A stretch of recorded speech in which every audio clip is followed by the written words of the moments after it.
Hey y'all, who dat and what is up? I am Jeff Nowak, and this is Inside Black and Gold. Can the Saints win a game edition? Yeah, that's what it is. That's what it's going to be. Can the Saints win a gosh darn game? I say gosh darn. I don't like to curse this early in the podcast. What can I say? But all right. We're going to do this. It's been a little bit of a weird week from a schedule perspective. Some folks are on West Coast time. Some folks are on East Coast. Some folks are on Central. I don't know. We're all over the place. Saints are actually going out to the West Coast a day early. So that's kind of prompted me to do this week's preview episode a little differently. So just to get this out front, if you're listening to this on the podcast feed, then you will be getting the full episode. You'll be getting 4 segments. You're going to do injury report at the top.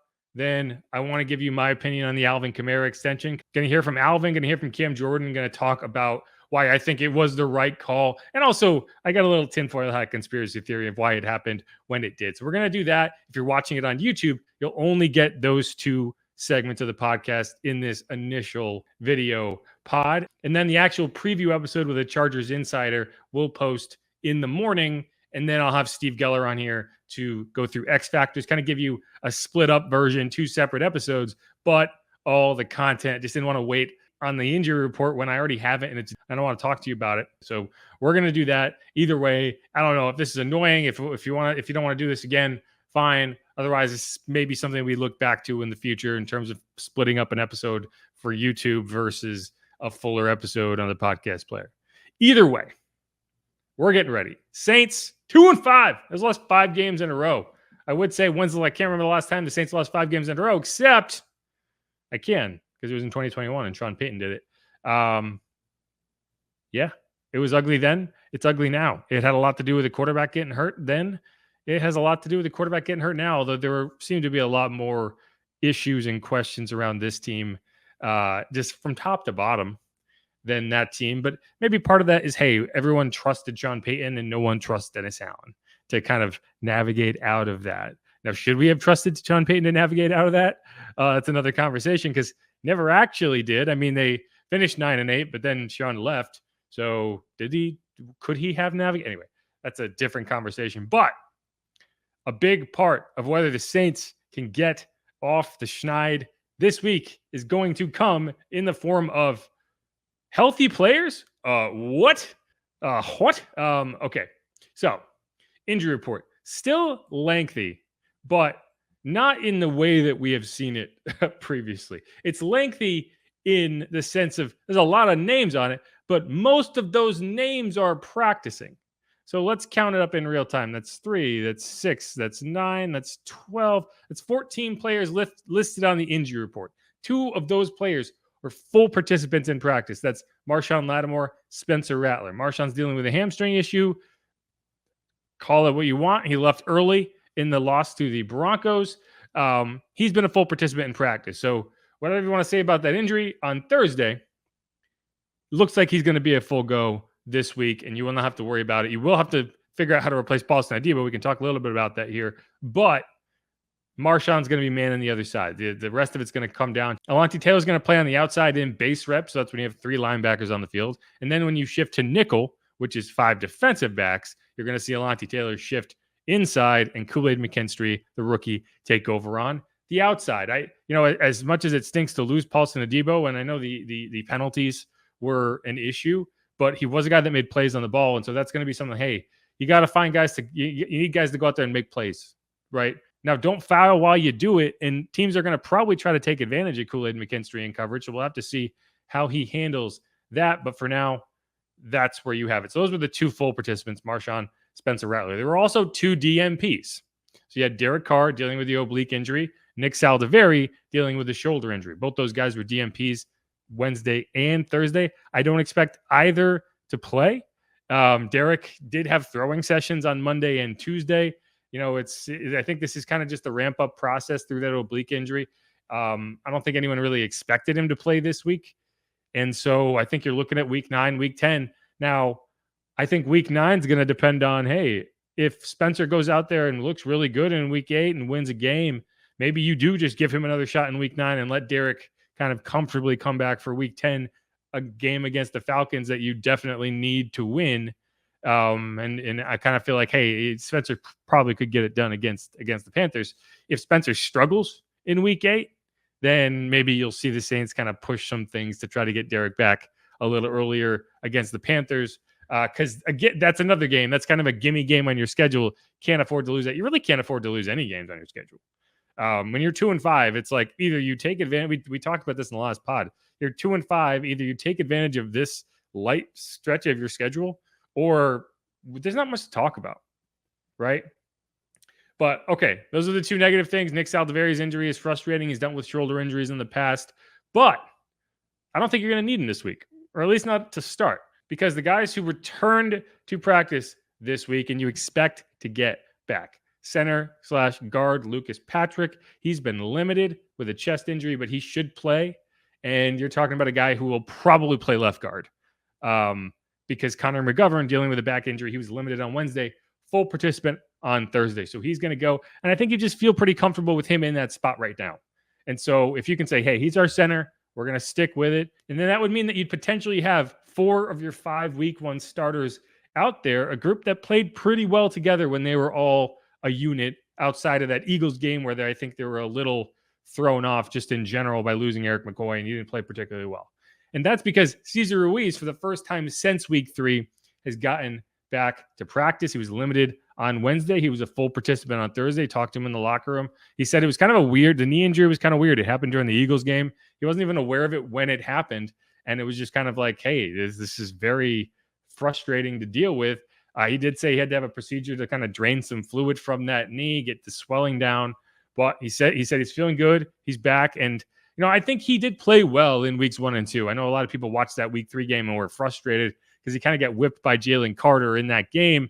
But when you go back and you realize, hey, he was dealing with an ankle injury that he suffered during that game. And obviously that knee injury that was pretty significant. He missed 4 weeks after that. So, you'd hope that, hey, you can get back to that. That should help Trevor Penning play better on the right side. If Lucas is out there, it should help Taliesin Fuaga be more comfortable on the left side. So there's positivity there.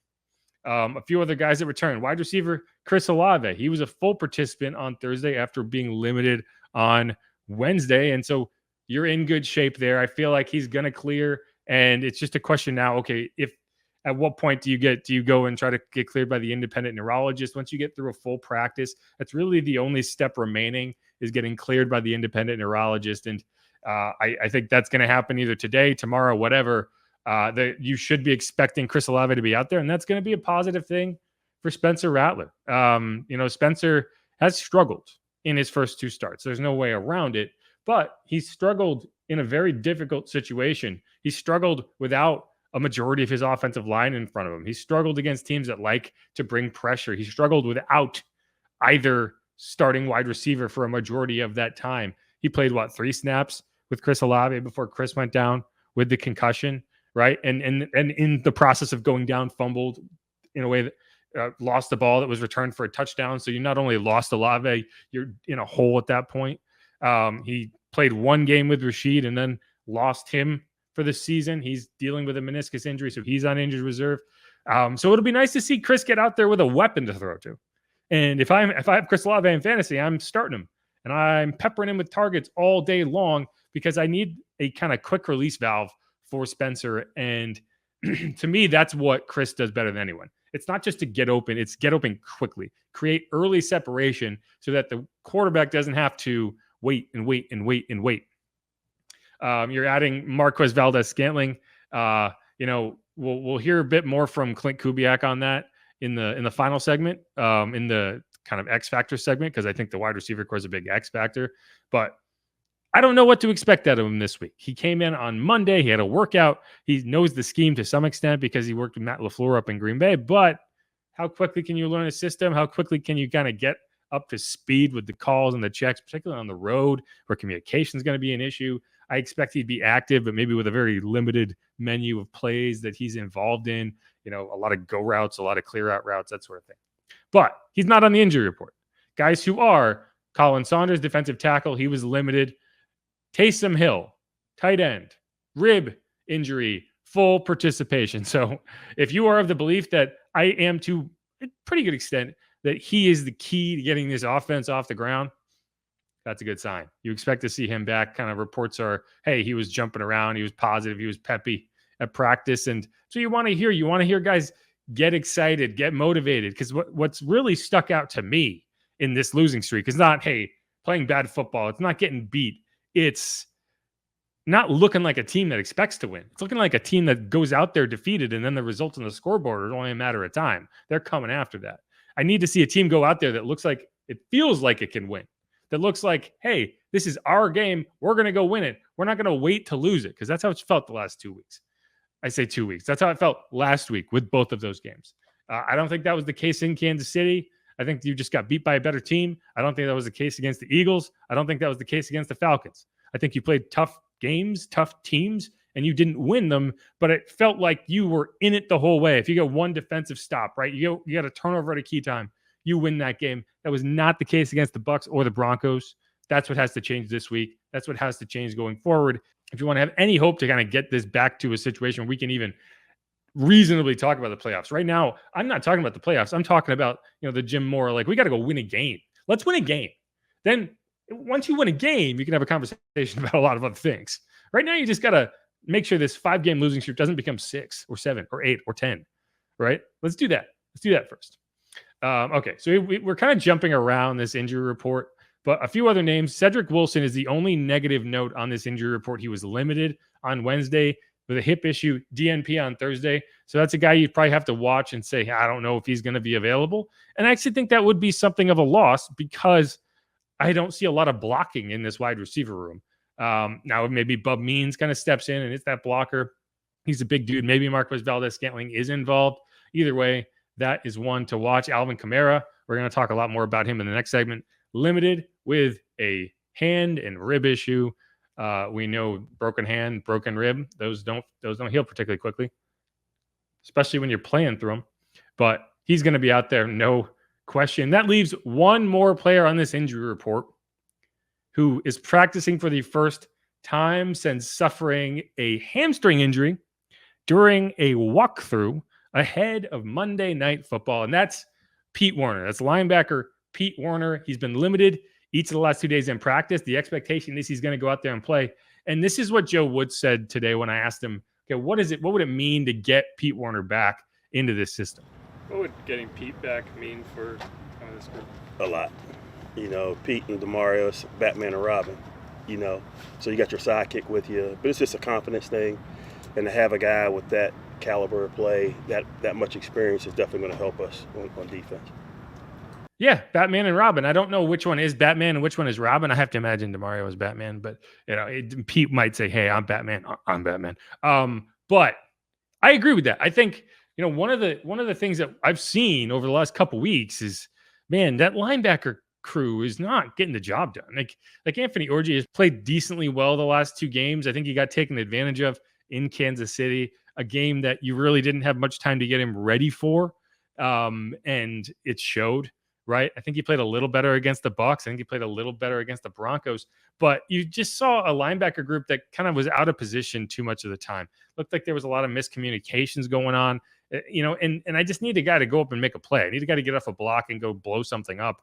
And Anthony did that a few times, not enough. Willie Gay did that a few times, not enough. I saw these guys be out of position a little bit too much. And so I think that's what you're hoping you can get back to. If you're trying to figure out, okay, why can the run defense be better? It's probably because, hey, we get our kind of crew out there that we trust from a communication standpoint, and they can lead, and that can lead to better results on the field. Right. And here's the thing. Like, I know that you're going to say, hey, next man up. Every team in the NFL is going to say, hey, next man up, next man up. The fact of the matter is, your backups are your backups for a reason. And it's difficult to win when you have this kind of critical, massive injuries. There becomes a point where you cannot overcome those injuries. And I think if you're the Saints, you felt like that was the case. Whether they're going to say next man up or they're going to say whatever, this team was playing like a team that did not feel like it had the ability to win. Now, whether that was mental, whether that was actually in the frontal lobe, whether you were physically aware of that and thinking that, are two different things. All I can go off of is what I saw. And what I saw was not a very competitive looking football team. So, I think what the team would say is, hey, we're getting these bodies back. We're feeling good. We're feeling peppy. We're feeling excited about going out there and winning a game. And if they can show that, if they can go out there and look like a competitive winning football team, then I think you have something. If you can't, and you go out there and you face a team that is a little banged up in the Chargers, right? Like we talked a lot about the Saints injury report. The Chargers are in the opposite direction. The Chargers had 6 players miss practice on Wednesday. They're on a short week. They're doing what the Saints had to do against the Bucs, where they played on Monday Night Football, and then they host a team with 10 days rest. So the the Chargers, wide receiver Darius Davis, he didn't practice either day. Tight end Will Dissly, shoulder injury, didn't practice either day. Tight end Hayden Hurst, groin injury. He was a DNP on Wednesday. He did practice limited on Thursday. Wide receiver Ladd McConkey. Now, this is not a team with a lot of wide receivers, guys. It's not a team that's going to blow you off the table with their passing attack. They're going to try to run the ball. If you can force them to be a passing team, they don't have they have the quarterback, but they don't have the receivers. I think they're a year away from a roster perspective of being a legitimate team. They have a good defense. They can run the ball. They're a beatable team, especially when they're banged up like this. Linebacker Denzel Perryman, toe issue, didn't practice either day. Wide receiver Quentin Johnston, TCU teammate of Kendre Miller's, ankle injury, DNP, both days. And then you have these guys all limited. Linebacker Joey Bosa with a hip issue, DJ Chark, wide receiver with a groin issue, cornerback Christian Fulton, former LSU guy, with a hamstring issue, and then cornerback Jasir Taylor with a fibula injury, which is kind of a weird thing to see on an injury report, because wouldn't that mean broken, fractured, whatever, it's a bone. But he's been limited both days. Khalil Mack got a rest day on Wednesday, and he was a full participant on Thursday. So he'll be out there. But that's a lot of injuries. It's a lot of guys that could be out and are already kind of playing with one fewer day. So again, the excuse has been guys are hurt. Now, you're not making excuses for people. The question is whether it's justifiable, right? The question is whether that's true or not. The question is whether the injuries that you have had were preventing you from winning. And that's only true as long as those injuries are there and you're not winning. If you get these players back, and then obviously Derek Carr is not back, but a lot of the key players on this offense and defense are getting back, and you still look like a team incapable of winning, then it's not about the injuries. It's about everything else. So we're going to get an answer this week, one way or another, and hopefully for my state of mind, for my anxiety levels, it's, hey, this is a team that struggled with injuries, is going to get on the right side of it, can get the answers it needs, and can make something of the second half of this season. And if not, we'll have to find out. But all right, let's wrap this segment up. We're going to come back. We're going to talk about Alvin Kamara's extension, what I think of it, why I feel like it got done when it did, and all that. So this is Inside Black and Gold. I'm Jeff Nowak. Again, we're doing this a little weird. If you're watching this on YouTube, you're going to get just 2 segments in this episode and then another episode posting in the morning. If you're listening on Apple Podcasts or wherever you get your podcast, you're going to get all 4 segments of this preview episode. So with that in mind, let's hit the break. We'll be right back. Stick around.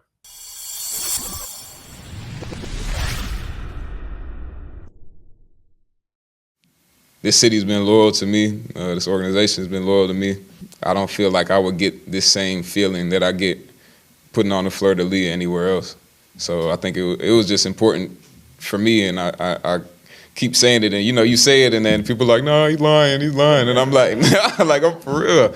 I wouldn't lie about that. If it was the other way around, then nobody would hear anything, and it would just happen, right? So I think it was really important for me to just stay buckled down here, and figure it out whenever it got figured out, and yesterday was the day. I think it's just special. It's just special here. I think I would lose my flame if I went somewhere else, honestly. And we're back on Inside Black and Gold. I'm Jeff Nowak. That was Alvin Kamara. You heard her talking about, hey, I don't want to play anywhere else. If I played somewhere else, I'd lose my flame. And whatever that means. Alvin said this before, and the only question is whether you believed him or not. I've always believed him because Alvin's a guy who kind of tells you how it is. He's not a guy who's going to sugarcoat things. He's not a guy who's going to lie to you. So when he says, hey, I want to be here, he's not just saying that to hear himself, right? He's saying that because he means it. And, I've been pretty vocal about this. I felt like this should get done. However, the Saints kind of view themselves in the long-term plans. Kind of felt like, hey, if you're going to go out there and kind of throw all of this weight behind Alvin Kamara, overload him with touches, run him into the ground without a guaranteed deal, and he's willing to accept that and play through injuries and do whatever, you need to at least reward that with something. And that's what the Saints did. You're talking about a $24.5 million extension. It's going to keep him around through the 2026 season. Realistically, all you've done with this contract is guarantee what was left on his deal, right? Like the reason it felt like, hey, something has to be done here is because Alvin's cap hit was going to balloon to $25 million in the 2025 season. And that just didn't make sense. A lot of it was non-guaranteed money. And whether you were going to extend him or not, you weren't going to let him play out that contract the way it was structured. Whether you cut him, whether you trade him, whether you did whatever, this would not have made sense. And the only question is whether you want to extend it. Like whether you thought, hey, 29-year-old running back has something left to give. And I think what you saw early in the season is he does have something left to give. Now, he's been hurt. And, I asked him point blank, like, hey, I know that you kind of did all of the work and you were committed to doing all of the work. Is there any peace of mind in having this deal and knowing that, you watch Paulson Adebo go out there and have his entire career earnings outlook changed on one play, right? There's got to be some level of comfort knowing that you have that contract lined up and you can go out there and play and not worry about it. And he kind of just shot that down and then went through the spiel of injuries that he's been dealing with. So let's hear that answer. I know you were committed to kind of doing all the work and work for the injuries, but you can look around the league and see how, that can change in one play. Yeah, Is it kind of like just a little bit of a weight off your shoulders to know, hey, I'm not, have that security over the next few years? I wasn't really thinking about it like that. I'm like, I got a good PT that works on me, Jose Tienda. Put in a lot of hours. You can't. His nickname is Mr. Miyagi. He can't heal bones, but he get close. So, we come in every week and we kind of just assess where everything is at, and we just come up with a plan. Like by Sunday, we got to get to this percent. Or even when I broke my hand, and I came to him and I'm like, man, JT is broke, dog. He like, okay, well, Sunday we'll be able to do this. I'm like, yo, do you hear me? My hand is broke. And he was like, no, we good. We're going to figure it out. So as long as I can do that and, just try to figure out ways to get, as close to 100 as I can on Sunday, because the reality of this league, nobody's 100%. If you're 100%, then you might be Superman or something and they need a drug test you. But nobody's 100% in this league, so it's a race every week to get back to that. And as long as I feel like I can protect myself on the field, then I'm gonna go. I think more than anything, everybody's like, man, why you playing? Why you playing? Even some of my friends like, bro, you broke your hand, broke this rib, hip, and I'm like, man, I don't know. I'm just in a different state of mind. Like it wasn't even because the contract wasn't done and I'm like, oh, I'm going to prove that this, that. Like, man, I've been doing this for 8 years. I've been playing, been producing, and I feel like I still can produce. Y'all have asked me that before. Like, how do your body feel? How do you feel? You feel like you can still play? And I feel like I can still play. So as long as I'm healthy enough to go out on the field and feel like I can get the same production, then I'm going to go out there and do that, within reason. Yeah, and I mean, that's the answer of a guy who just never even considered sitting out. And I think there's something to be said for that. Like one of the reasons I felt like the Saints should be motivated to get this done, whether it's the most prudent financial decision, whether it makes a ton of sense, whether you're going to be looking at it in 2026 and saying like, ugh, should we have done this? I don't know. But when you have a player as committed to the city, as committed to the team, as committed to doing the work as Alvin has been, you should want to reward that. Like it looks bad when you don't reward that. Like you can look at the financials of it all day long.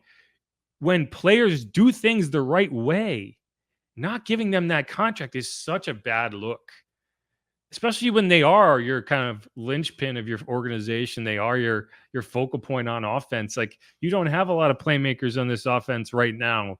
Like Chris Olave, you get him back. Yeah, he's a star player. But beyond that, you basically have Alvin, right? Like amend it. Maybe Kendre Miller turns into something. Maybe you can get something out of your tight ends. Maybe there's another wide receiver in that rough that you can pull out and get some production from. But right now, your offense is basically Alvin Kamara, Chris Olave, and whatever else. And so I don't know. Like, you got to do it. And the question has always been for me, like, are you misusing Alvin? Are you using him in the way that makes the most sense? And at certain points this season, I've said yes. At certain points this season, I'll say no. But like, you see a guy going out there with a broken rib, with a broken hand, with a hip pointer. And, you look around the NFL and you see guys in similar situations, right? Not exactly the same situation. Alvin Kamara and CeeDee Lamb are not the same guy. Alvin Kamara and Hassan Reddick or whoever, Trent Williams, are not the same guy. They have different situations. But, Alvin could have very easily just said, hey, I'm going to force your hand. I'm going to sit out of training camp. I'm going to accrue fines. And he said, hey, I don't want to get the fines, and that's why I'm here. But it's about more than that. It's about being there for your teammates. It's about being the guy you are. And he didn't do that. He was there every day. Now, he did have that kind of mysterious back injury. I don't know. And so I think you reward that. I think you reward that. And I think, that's the type of thing that, it can have a positive impact on a locker room when you see a team committing to a player who does everything the right way. And obviously, there's the Vegas incident. You can talk about that. I'm only talking about what's happened in this city, what has happened for this team. He handled that in whatever way that he did. You can hold it against him if you want. The team isn't, the league isn't, that's behind him. And all you're looking at now is a player who wants to be in New Orleans. And I think that one of the reasons you love Alvin, one of the reasons he's such a star among this fan base, is he gets it. He's here. He understands what being a member of the New Orleans Saints is. And that can't be said for everybody, right? That's not a given. And you kind of go from there. But, Cam Jordan is a guy that I would say similar things about in that way. And you could say, hey, they committed to Cam for too long. Like, that's not an unreasonable thing to say. But at the same time, there's a reason they did. And so here's what Cam had to say about, Alvin getting that contract and how he feels about it. I know you reacted to it on social. Seeing Alvin get his contract done, what does that mean for you, for the locker room? For the organization, that's huge.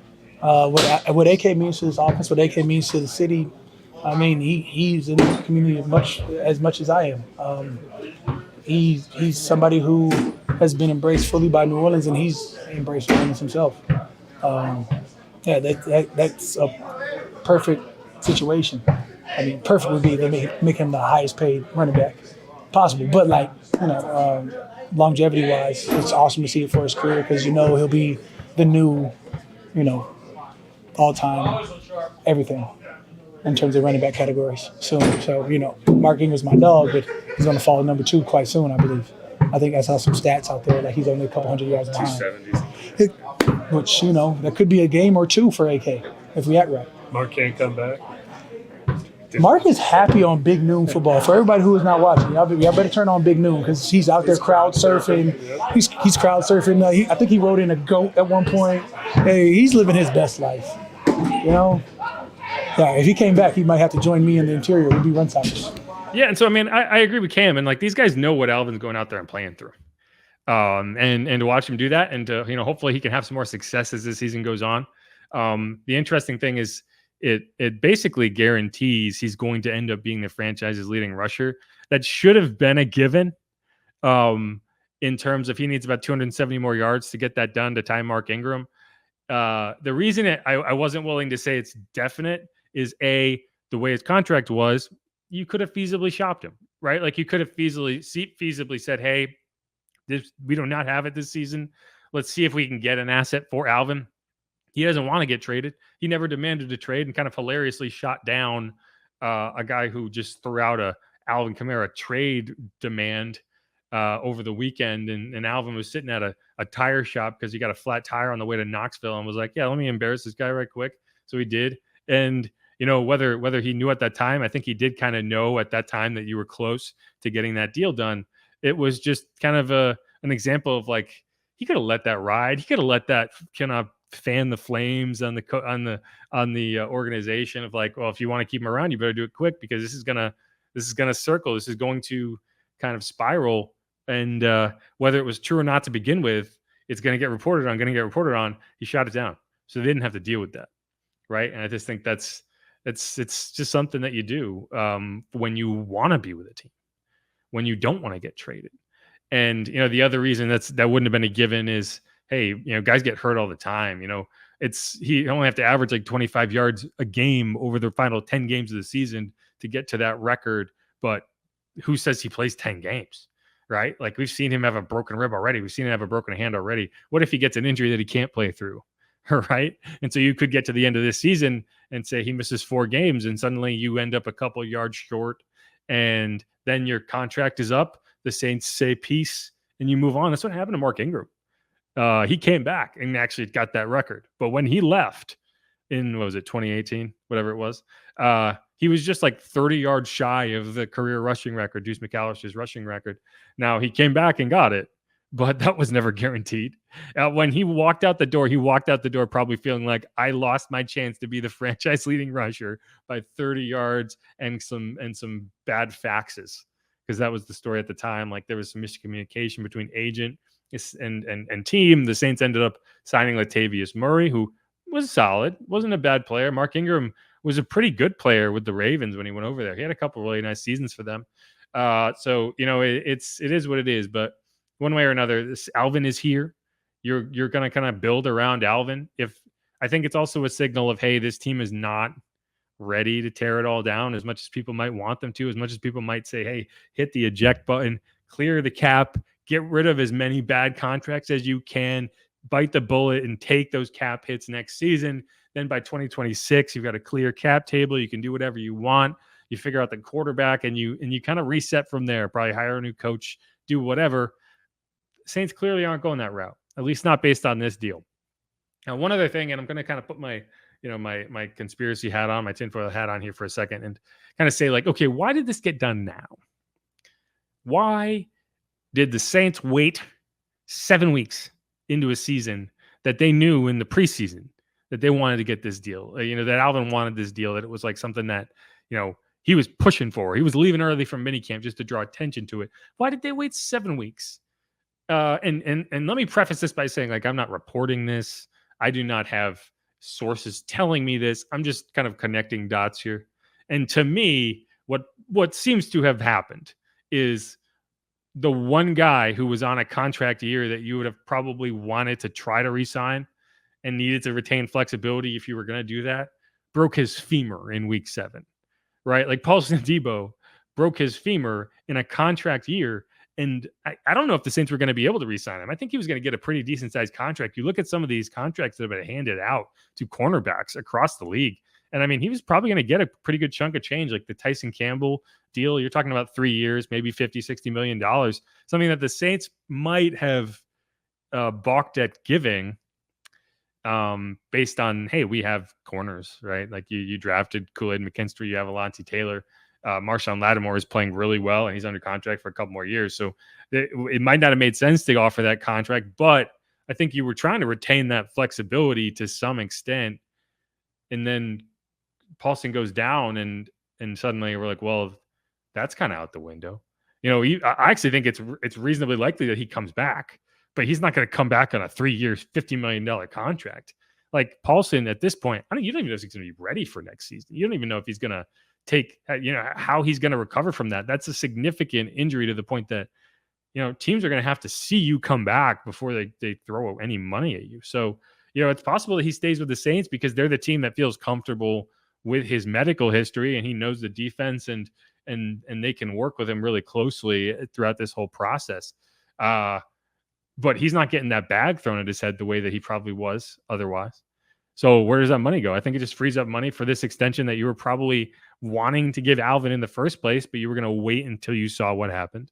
And now you're just going to do it, right? Like Alvin talked about his agent, Brad Sakala, like called him last week and said, hey, we have a chance to get this done. and Alvin didn't really want to talk about the contract prior to that, but he was like, oh, yeah, okay, whatever. So just the timing of it seems really, really coincidental to have those things be unrelated. It's not really I just think it's interesting because, it seems kind of crazy that you weren't willing to do this in the preseason, but then at the after a 5th game of a 5-game losing streak, you're like, now's the time, extend him. It had to be spurred by something other than, hey, we want to get this done, right? Like, it had to be. There's no way around it. You weren't just like sitting on this and like, you know what, now's the time. Something had to have happened. So that's my theory. Again, that's just me and my conspiracy brain. Like, I just think that's probably what happened. And either way, Alvin's not complaining. The Saints have their star running back locked up. I think it gives you some, I don't want to say comfortability, but it kind of gives you a wayfinder of like how you're going to structure this offense, right? Like, I think people are very confident that Dennis Allen's going to get fired after this season. I think the thing, like, this type of move is telling you that this organization is not ready to strip this thing down for parts, whether that's a good idea or not. That's just how it feels.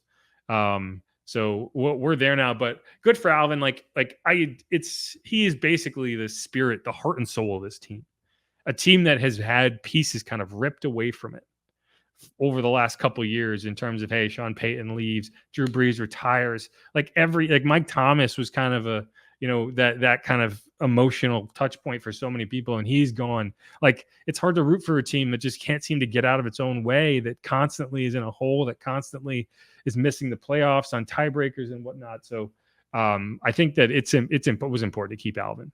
It really was.